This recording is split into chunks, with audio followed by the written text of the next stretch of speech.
Can you think of another example of when an intangible measurement is useful?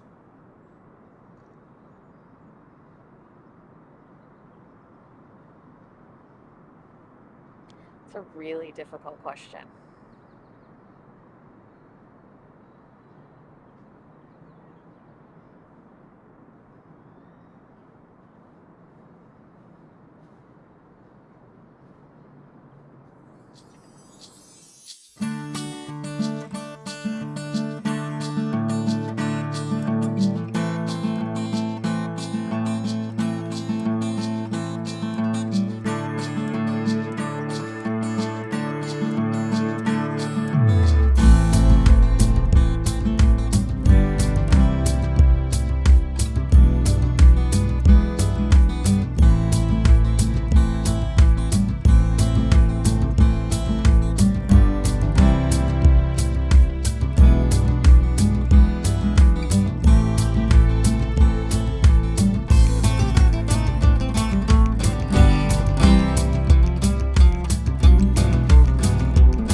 We have a seat right here. Okay.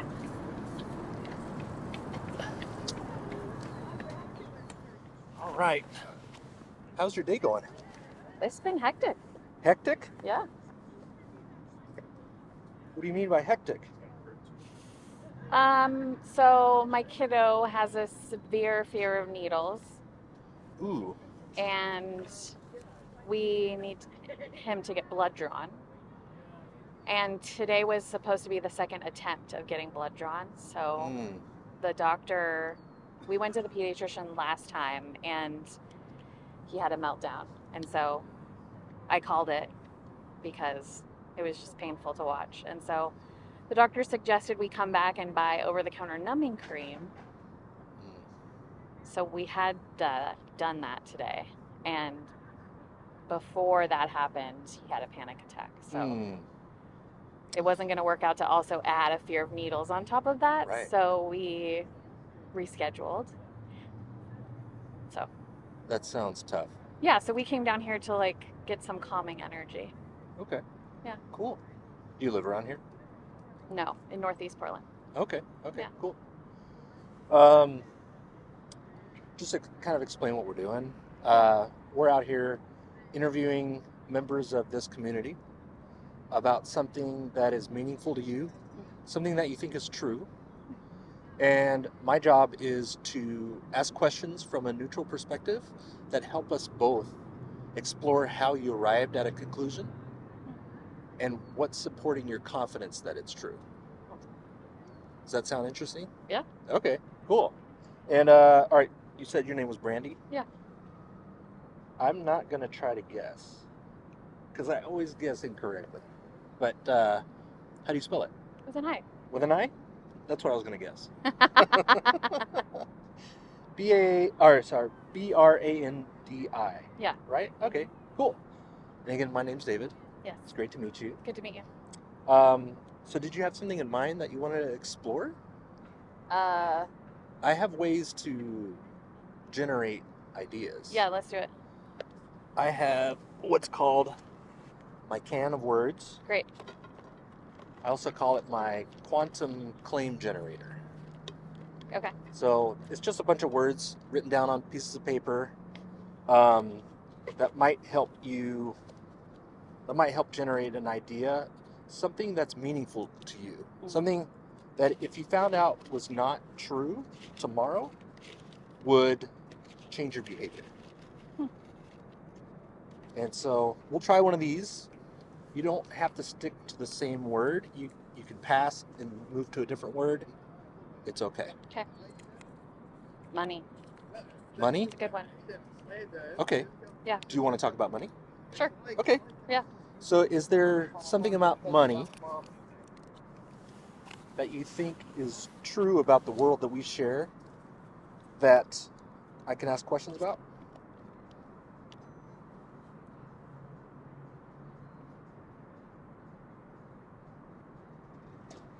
I think that money is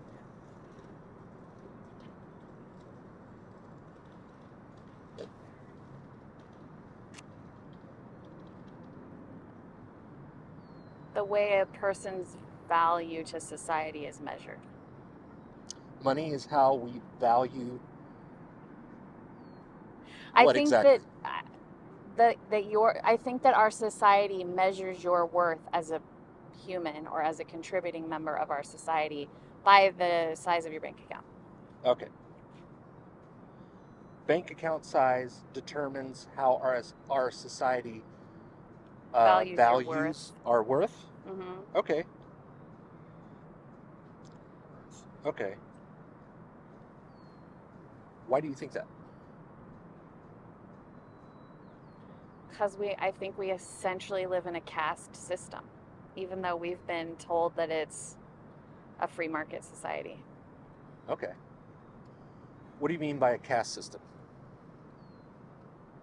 That you're born into a certain level of society in terms of privilege, and it's extremely difficult to change that position. Mm. And it's related to the amount of, I mean, generally I would say like the size of your bank account, that's a generalization.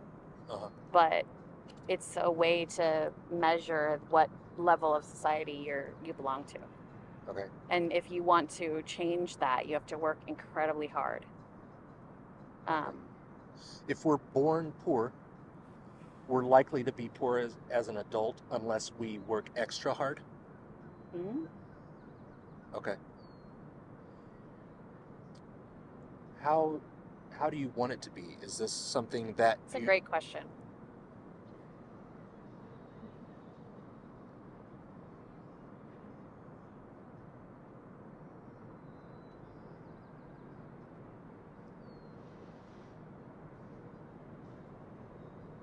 Sometimes it helps me to zoom out and think about the function of that metric of value, right? Like at one point in our society, the function of exchanging something of value for something else was just that. And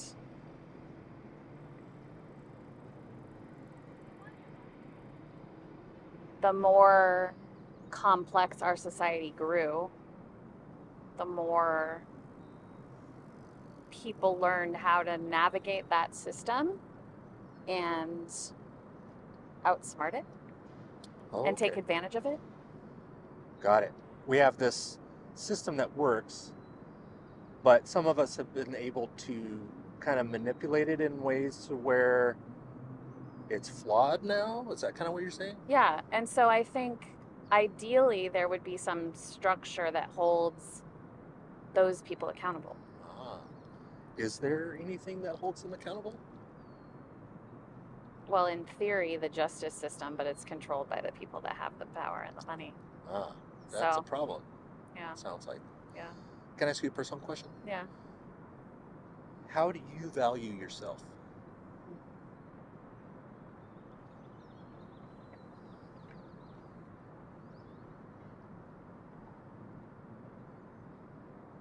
By the way, I love the people who are in my life. Okay. And how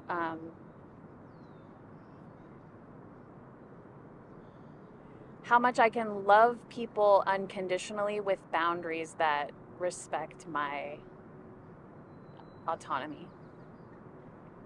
Love and respect. Love and respect determines your value, how you value yourself. The way that I can love and respect others. Okay. How do you... With boundaries for my own needs. Okay. Loving others, respecting others, and having boundaries, and being aware of your needs. Okay. How do you measure? Because, like, when I think of value, it's something that we can measure, right? Like, we can measure $10 versus $20, or 5 pounds versus 10 pounds. How do we measure loving others, respecting others, and being aware of the boundaries that we have for ourselves?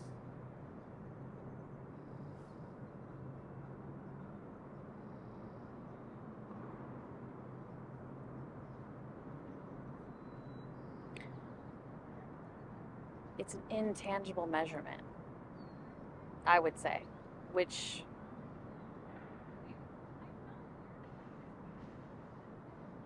to me,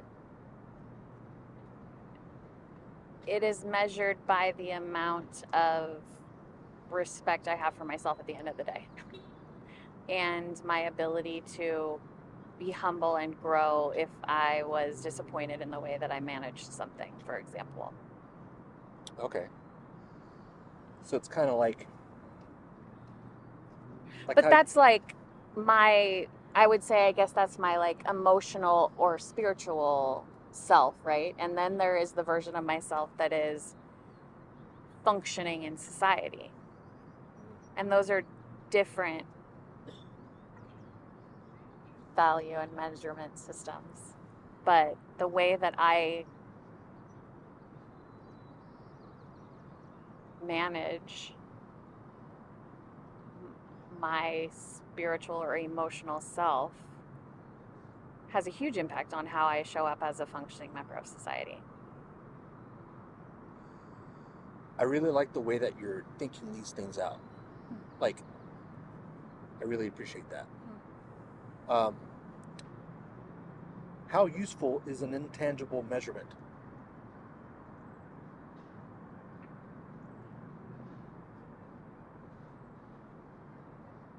It depends on how you measure success.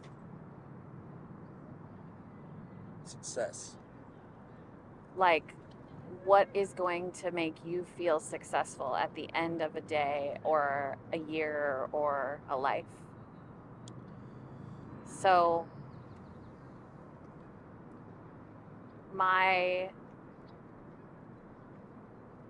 if I'm measuring the success of my day or week or year, what I want to know is, have I been able to function mostly from a space of peace and calmness so that I can be loving and respectful of other people? And that way, your sense of yourself's value goes up when you do that. Yeah. Okay. Yeah. Can you think of another example of when an intangible measurement is useful?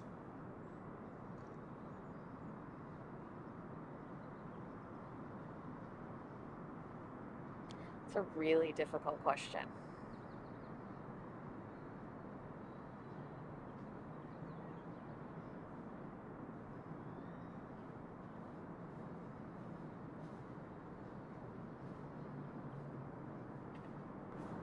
I think it's probably in the way that other people experience you. What's the measurement? Do they feel loved and respected and honored by you? How do we find that out? Are they willing to invest in a relationship with you? Are they willing to honor your asks or expectations of them? Really, I'm talking a lot about interpersonal dynamics. Interpersonal dynamics? Yeah. And I think that the way you measure value in interpersonal dynamics is mostly intangible. If we had a tangible way to measure that stuff, would you prefer that?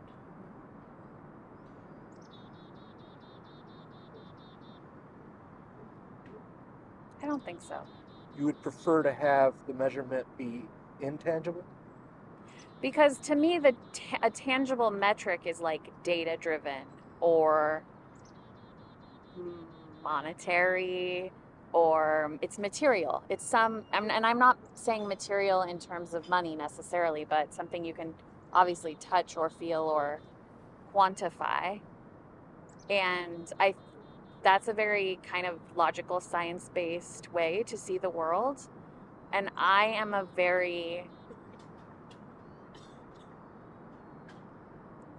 I come at the world from a very heart-centered, faith-driven point of view. So I'm very comfortable functioning in intangibles. But I think that's probably rare. Are there any downsides to that? Yeah, for sure. Yeah.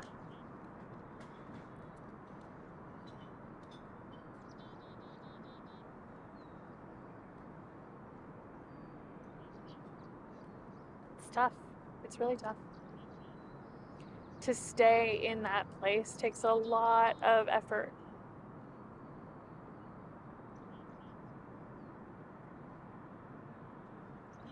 And it can be exhausting.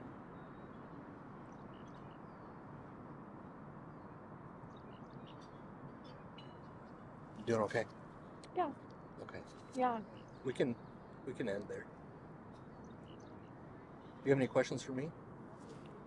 What's the purpose of your project? To create a space for our community members to explore not necessarily what they believe, but what's supporting the confidence in the reasons that they're using to support what they believe. Beliefs affect behavior, and that affects the rest of us. And so I think people can make better decisions about things that affect the rest of us if they have a better understanding of how they're arriving at conclusions. It's really coming down. So that's the purpose of the YouTube channel. It's fascinating. Yeah. I'm glad you stopped. Yeah. I'm glad we got to have a conversation. Is there anything else you want to say? People at work tell me I ask really good questions, but I think that I'm really impressed by your questions.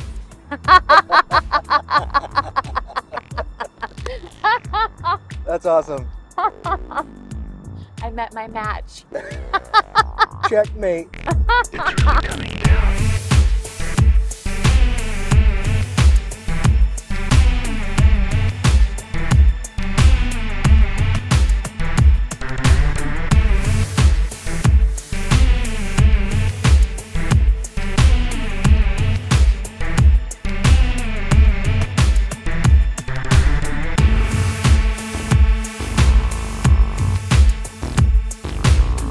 Do you have something in mind?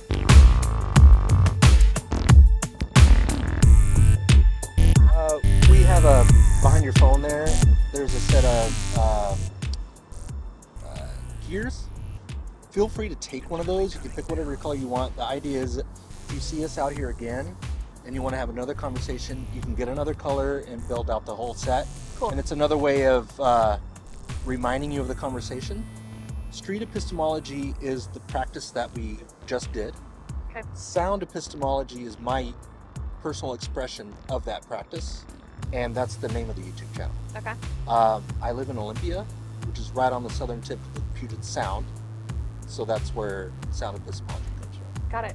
So Very feel cool. free to, if you want to take a picture of this has my information on it. Okay. You can check out the channel. There's a lot of other interviews on there about all kinds of topics. Great. So yeah, How long are you guys in Portland? just today. Cool. We've got a meet up later on tonight. So we came down early, set up, and yeah, we'll probably be out here for maybe another hour or so. That's great. And yeah, Well, good luck. thanks so much, I hope Brandi. you get some great interviews. Yeah, me too. You're the fourth one. Awesome. So yeah, we've had a great day. It's so nice out. It's not too windy, not too cold, so it's perfect. I guess I'm curious because I don't know that my beliefs got challenged,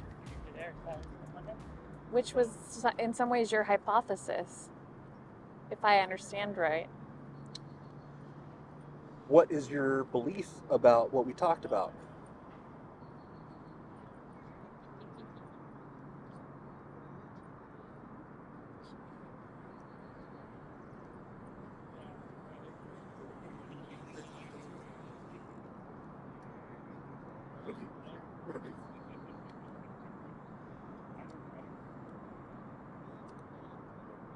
That it's really difficult to function in a society focused on material value and measurement when you come from a place of intangibles. And how could that Or it can be exhausting, maybe. How could that belief be challenged?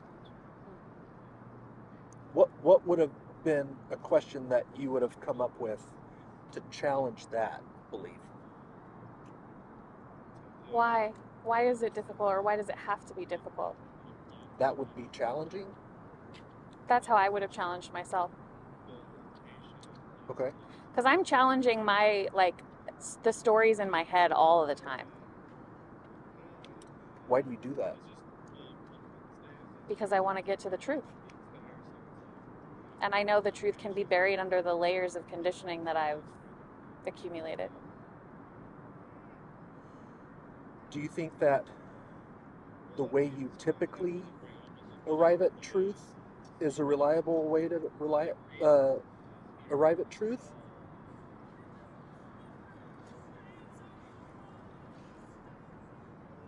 Well, I'm flexible.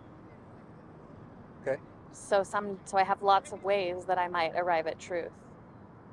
It might come at me from a lot of different perspectives. And so yes, because I'm really, really open and flexible to how I might arrive at truth. Why is it important to be open and flexible about beliefs? Because I know the way that I arrived at beliefs might not have come from a place that serves my needs best. How do you check the reliability of the ways you arrive at truth? Does it hurt me or help me? If it helps you, it's more true, more likely to be true than if it hurts you? Not necessarily. I guess maybe the more correct answer is I watch the patterns of how I have arrived at truth in the past and how I might follow those same or adapted patterns in the future. Like, for example, I hear wisdom in music.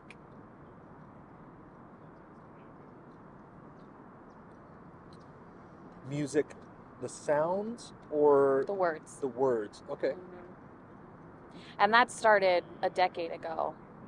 And I recognize that sometimes if I hear music that feels true,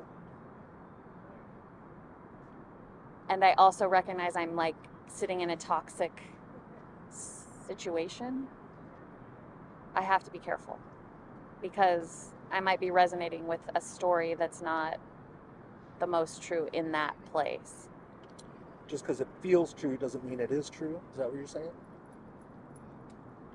Don't let me put words in your mouth. No, I think the difference for me is why is it resonating in the place where I'm at right now? Am I in the most true place? Is the first question. Okay. And if yes, and it's resonating, then okay, great. Truth is a place? It's like a heart space or like an energy space. So it's intangible. We're right back to that again. Cool. Well, that was fun. All right. Well, thanks. Thanks so much. For letting me go a little bit deeper. I appreciate it. Yeah, I hope to talk to you again. I really enjoyed that. Good. Good luck with your channel. Thanks so much. And enjoy Portland. Thank you. Have a great one. And I hope the needle thing gets better. Yeah. I told you that whole story because I thought it might help your project, but it totally didn't. So thanks for listening.